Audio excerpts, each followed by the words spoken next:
বাংলা বলছি চ্যানেলটি সাবস্ক্রাইব করুন এবং সমস্ত অনুষ্ঠানের আপডেট পেতে বেল আইকনটি অন করুন। নমস্কার, বাংলা বলছি চ্যানেলে আপনাদের স্বাগত।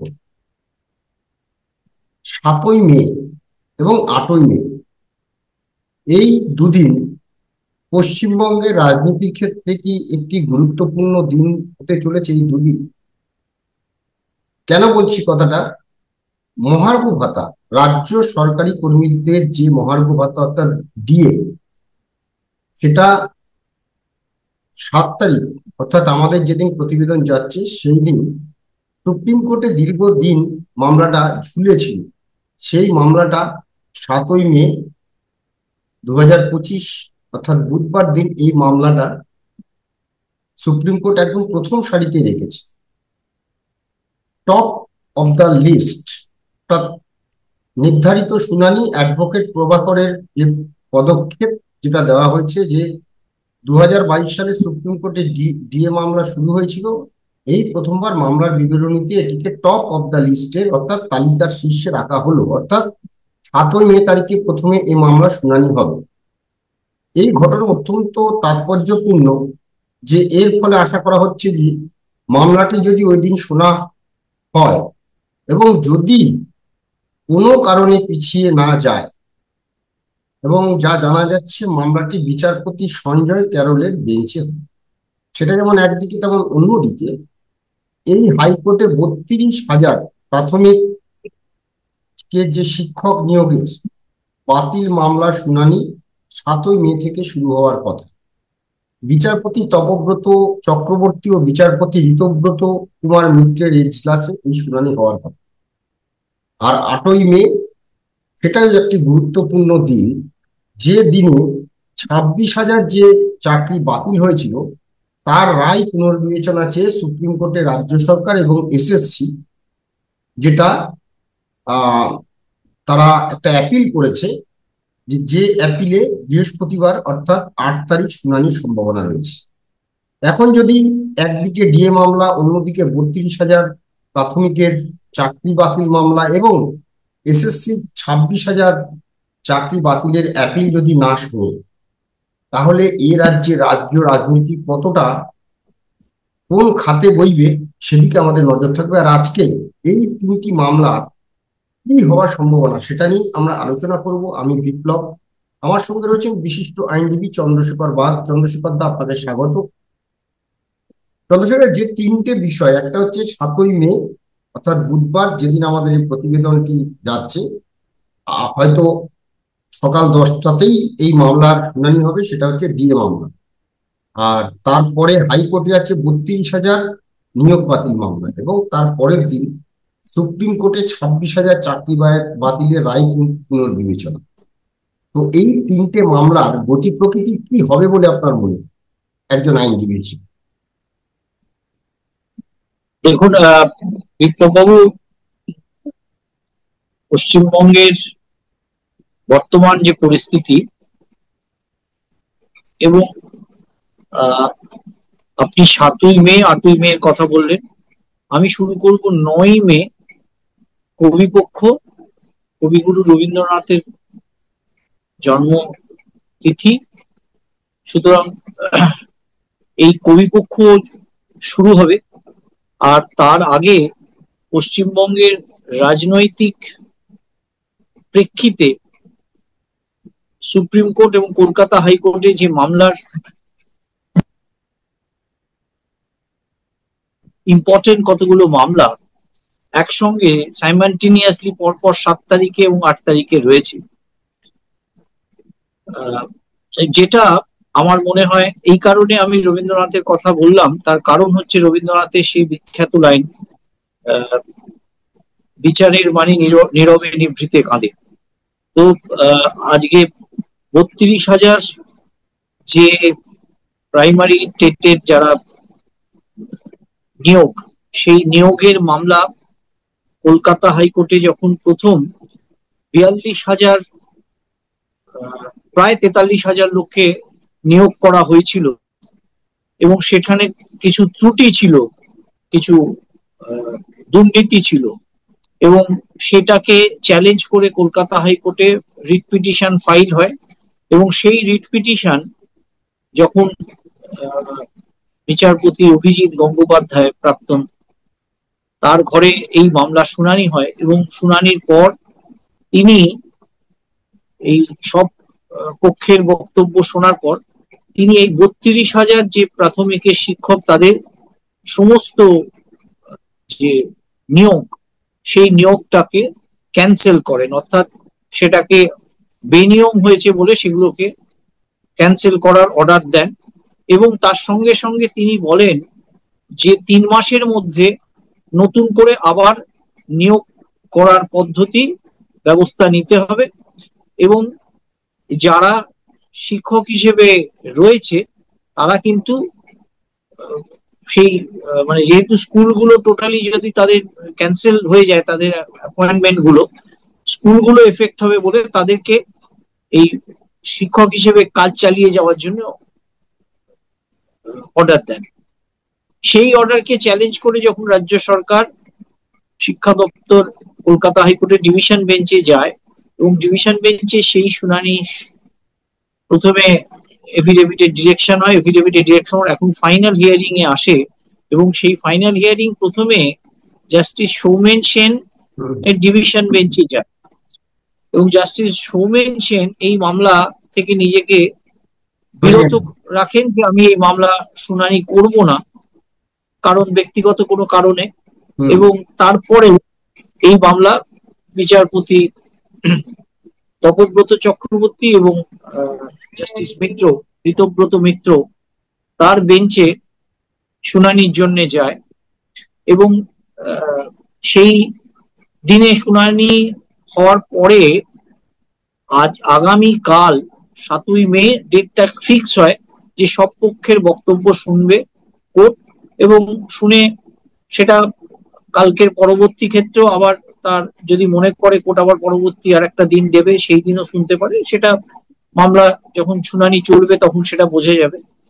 তো কালকে একটা খুব মানে অত্যন্ত গুরুত্বপূর্ণ দিন যে এই ৩২,০০০ একে আমরা অলরেডি ২৬,০০০ যারা টিচার ২৬,০০০ ঝুলছে, ২৬,০০০ টিচারদের যারা চাকরি চলে গেছে সেইটা নিয়ে আমরা সারা পশ্চিমবঙ্গের শিক্ষা মানে স্কুলগুলো সাফার করছে।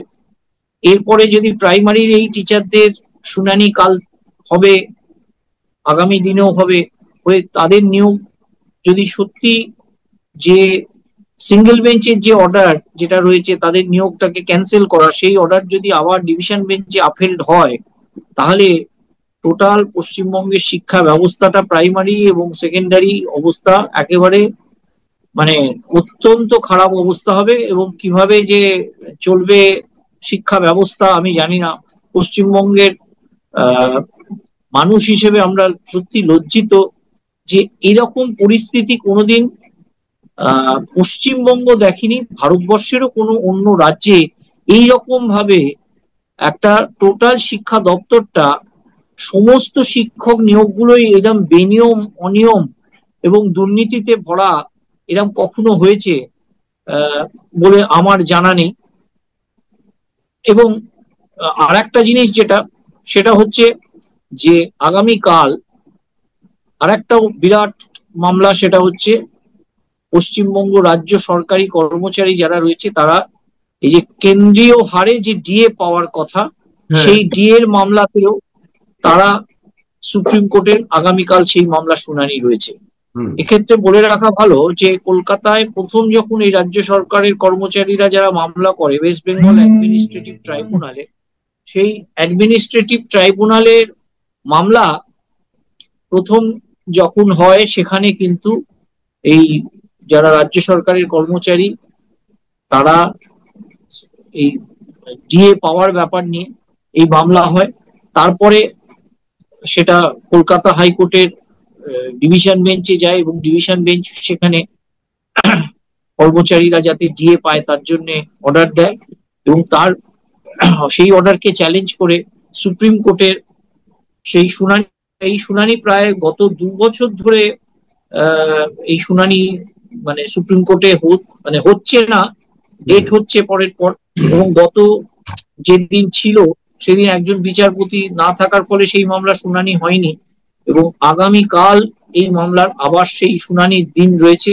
এবং যেটা আপনি প্রথমেই বললেন যে ওদের যে আইনজীবী রয়েছেন তিনি কলকাতা সুপ্রিম কোর্টে মেনশন করে এটা টপ অফ দ্য লিস্টে রাখা হয়েছে, এবং যতদূর আমার কাছে ইনফরমেশন আইটেম নাম্বার 2 হিসেবে এটা রয়েছে, মানে 2 নম্বর আইটেম হিসেবে এটা মামলাটা কালকে সুপ্রিম কোর্টে শুনানি বিচারপতি জাস্টিস সঞ্জয় কাউরের ঘরে রয়েছে। তো এটাও একটা খুব গুরুত্বপূর্ণ, কারণ রাজ্য সরকারের কর্মচারীদেরকে মাননীয় মুখ্যমন্ত্রী যখন এই ডিএ নিয়ে তার কাছে গিয়ে বলেছিল তখন বলেছিলেন যে তোমরা ঘেউ ঘেউ করো না। হ্যাঁ, তো এবং এই অব্যবস্থা যে সমগ্র পশ্চিমবঙ্গে যে রাজ্য সরকারের কর্মচারীরা তাদের ডিএ নিয়ে আন্দোলন এবং ডিএ পাওয়া নিয়ে যে মামলা, সেই মামলা আগামীকাল রয়েছে। রাজ্য সরকারের যে আইনজীবী যারা রয়েছে তারা কালকে সব থেকে মানে তাদের খুব একটা অত্যন্ত মানে ফাইটিং অ্যাটিটিউডে থাকতে হবে, তার কারণ হচ্ছে সুপ্রিম কোর্টকেও সেখানে মোকাবিলা করতে হবে, আবার কলকাতা হাইকোর্টে এই 32,000 প্রাইমারি শিক্ষকদের মামলাও সেখানে মোকাবিলা করতে হবে তাদের আইনজীবীদের। এটা আমরা ওয়েট করব, আমরা শুনানি কি হয়, কোন দিকে দাঁড়ায়। আর তারপরের দিন আবার 8 তারিখে এই 26,000 যে নিয়োগ, সেই নিয়োগের মামলায় সুপ্রিম কোর্টে যে রিভিউ পিটিশন ফাইল হয়েছে, সেই review petition school service commission এবং পশ্চিমবঙ্গ শিক্ষা দপ্তর তারা একটা রিভিউ পিটিশন ফাইল করে, এবং সেই রিভিউ পিটিশন সুপ্রিম কোর্টে 8 তারিখে ফিক্স আছে শুনানি করার জন্য। এর আগেও সুপ্রিম কোর্ট এই 26,000 মামলার ক্ষেত্রে পশ্চিমবঙ্গ মধ্যশিক্ষা পর্ষদের যে রিভিউ পিটিশন সেটা অ্যালাউ করে একটা অর্ডার পাস করে, এবং যেটা খুবই গুরুত্বপূর্ণ, তার কারণ হচ্ছে যাদের একদম চাকরি চলে গেছিল তাদের 31শে ডিসেম্বর অব্দি চাকরিতে বহাল রাখে, যারা টেন্টেড নয় আর কি, যারা যোগ্য তাদেরকে। আর তার সঙ্গে সঙ্গে স্কুল সার্ভিস কমিশনকে বলেছিল 31শে মের মধ্যে আবার নতুন ভাবে নিয়োগ করার জন্য ব্যবস্থা নিতে। তো সেটা কতদূর হয়েছে সেটাও সেই স্ট্যাটাস রিপোর্টও হয়তো সুপ্রিম কোর্ট আগামী পরশুদিন যখন এই মামলা শুনবে তখন স্কুল সার্ভিস কমিশনের কাছে চাইতে পারে, তার কারণ আগে অলরেডি সুপ্রিম কোর্ট এই একটা অর্ডার দিয়েছে, সেই অর্ডার কতখানি মানে ফলপ্রসূ না হওয়ার আগেই আবার একটা স্কুল সার্ভিস কমিশন এবং রাজ্য সরকার তারা আবার একটা রিভিউ অ্যাপ্লিকেশন ফাইল করেছে। সেই রিভিউ এর স্কোপ আমার নিজের ধারণা খুব বেশি লিমিটেড, ভেরি লিমিটেড, সুতরাং এটাও অত্যন্ত গুরুত্বপূর্ণ। তো সব দিক মিলিয়ে এই 7 এবং 8 মে অত্যন্ত গুরুত্বপূর্ণ। রাজ্যের শিক্ষক, সরকারি কর্মচারী, মানে আপনি এটা বলছেন কবিপক্ষের আগে, অর্থাৎ 9 তারিখের আগে ওই যে বিচারের বাণী নিভৃতে নীরবে কাঁদে, এই যে বিষয়টা যদি সত্যি সত্যি বিচারের বাণী পাওয়া যায়, তাহলে যে পরিমাণ দিয়ে এখন পর্যন্ত জমে রয়েছে সেই টাকা দিতে গেলে রাজ্য সরকারের মানে কোষাগারের যে অবস্থা সেটা কি হবে, সেটা যেমন একদিকে।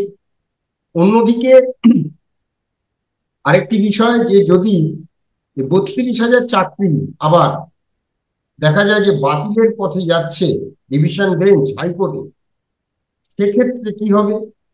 আর অন্যদিকে যাদের চাকরি ইতিমধ্যে ঝুলে আছে, যাদের চাকরি ডিসেম্বর পর্যন্ত আছে, এবং এই 31শে মের মধ্যে যে নির্দেশিকা দেওয়া হয়েছে মধ্যশিক্ষা পর্ষদকে যে তাদেরকে 31শে মের মধ্যে চাকরির যে পরীক্ষা, সে পরীক্ষার বিজ্ঞপ্তি জারি করতে হবে।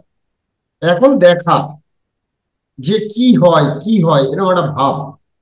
এবং এর পরে যে একদিকে 32,000 একদিকে 26,000, যদি দেখি তাহলে 32 আর 26 মানে প্রায় 58,000 একদিকে, আর অন্যদিকে হচ্ছে রাজ্যের ভারী হাল কোষাগারের, সেইখান থেকে ডিএ মামলা। লেজে গোবরে অবস্থা হবে না তো সরকারের? আমাদের নজর এখন সেদিকেই থাকবে। আপাতত আমরা অপেক্ষা করব যে কি হয় সুপ্রিম কোর্ট এবং হাইকোর্টে। আর তারপরে আহ, আমরা এই যেটা বললাম যে 9 তারিখ কবিগুরুর কবিপক্ষ শুরু হচ্ছে। কবিপক্ষ শুরুর আগে কি হয় একটা ভাব। হ্যাঁ, বলুন। আমি একটা কথা শুধু এর সঙ্গে বলবো, যে সেটা হচ্ছে যে এই যে আহ, সমগ্র পশ্চিমবঙ্গে শিক্ষা এবং এই নিয়ে যে একটা পরিবেশ পরিস্থিতি চলছে, তার সঙ্গে সঙ্গে আরেকটা কথা আমার মনে হয় যে দেখুন, বর্তমানে আমাদের ভারতবর্ষের যে প্রধান বিচারপতি জাস্টিস সঞ্জীব খান্না, তিনি আগামী 31 তারিখে কিন্তু রিটায়ার করছেন। হুম। কিন্তু তার সময়কালটা যেটা, সেই সময়কালে তিনি নভেম্বর থেকে এসছেন এবং মে মাসে চলে যাওয়ার সময় তিনি কিন্তু দুটো বিষয়, অত্যন্ত গুরুত্বপূর্ণ বিষয় যেটা তিনি বিচার করে ব্যবস্থা করেছেন। একটা হচ্ছে এই আরজিকর মামলা, যেটা suo motu supreme court take up করেছিল, সেই মামলাটা কিন্তু আবার কলকাতা হাইকোর্টে তিনি ফেরত পাঠিয়েছেন। মানে এটা আমি একজন আইনজীবী হিসেবে শুধু নয়, একজন সাধারণ আহ মানব মানব ধর্মী এবং যে ঘটনা ঘটেছে সেই প্রেক্ষিতে কলকাতা হাইকোর্টে এই মামলা এখন শুনানি চলছে। এই মামলা এবং এই যে ডিএ মামলা বহুদিন ধরে সুপ্রিম কোর্টে পেন্ডিং চলছিল, পরের পর ডেট হচ্ছে, যদি আগামী পরশু দিন এই মামলার শুনানি হয়, তাহলে এই মামলাটা এবং তার সঙ্গে সঙ্গে এই 32,000 এই 26,000-এর যে আবার রিভিউ পিটিশন, সেই রিভিউ পিটিশনটাও যদি সুপ্রিম কোর্টের এটা ব্যবস্থা করেন, আমি বলবো যে বিচারের মানে নীরবে নিভৃতে কাঁধে, যে কথা রবীন্দ্রনাথ বলেছেন, সেটা সব ক্ষেত্রে অ্যাপ্লিকেবল হয় না। আমরা কিন্তু বিচারপতি সঞ্জীব খান্নার কাছ থেকে পশ্চিমবঙ্গবাসী হিসেবে আমরা কিন্তু যথেষ্ট পরিমাণে বিচারের, সত্যি যে বিচার ব্যবস্থার মাধ্যমে মানুষের শেষ পাওনা যেটুকু পাওয়ার সেটুকু পাওয়া যায়, আমি সেই কথাটাই উল্লেখ করলাম। একদম, আমরা এখন সেদিকে নজর রাখবো। ধন্যবাদ চন্দ্রশেখর দা, ধন্যবাদ আপনাদের। সবাই ভালো থাকবেন, নমস্কার।